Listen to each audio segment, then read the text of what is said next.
কিছুমান মানুহৰ পায়খানাৰ লগত বিজল যায়, যাক আমি মিউকাছ ষ্টুল বুলি কওঁ। চাওক, প্ৰত্যেকজন মানুহৰ ইণ্টেষ্টাইনৰ পৰা পায়খানাটো যাতে কি হয় সহজতে ওলাই যাব পাৰে, যাতে টান হৈ নাথাকে, সেই ৰাস্তাটো যাতে কি হয় অলপ পিছলোৱা হয় বা বিজল বিজল হয়, তাৰ কাৰণে কি হয় কম পৰিমাণে বা সাধাৰণতে কিছু পৰিমাণে কি হয় বিজল বা মিউকাছ কি হয় আপোনালোকৰ ইণ্টেষ্টাইনত ৰিলিজ হয়। এই মিউকাছটো আপোনালোকৰ ইণ্টেষ্টাইনত থকা গবলেট সেল বলা সেলে কি কৰে প্ৰডাকশ্যন কৰে বা ৰিলিজ কৰে।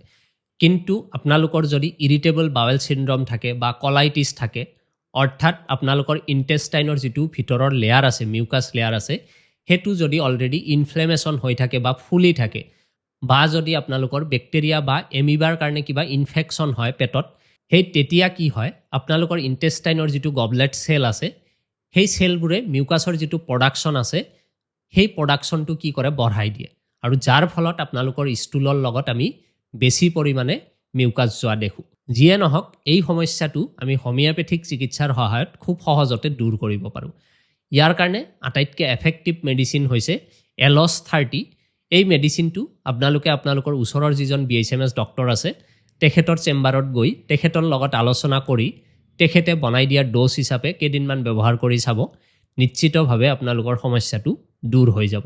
মোৰ চেম্বাৰ ধুবুৰী জিলাৰ চাপৰ টাউনত। যদি চাপৰ টাউনলৈকে অহাটো আপোনালোকৰ কাৰণে সম্ভৱ হয়, তেনেহ'লে এই স্ক্ৰীণত দিয়া নম্বৰটোত হোৱাটছএপ কৰি আপোনালোকে মোৰ চেম্বাৰটো এনেকুৱা ধৰণৰ সমস্যাৰ চিকিৎসাৰ কাৰণে আহিব পাৰিব।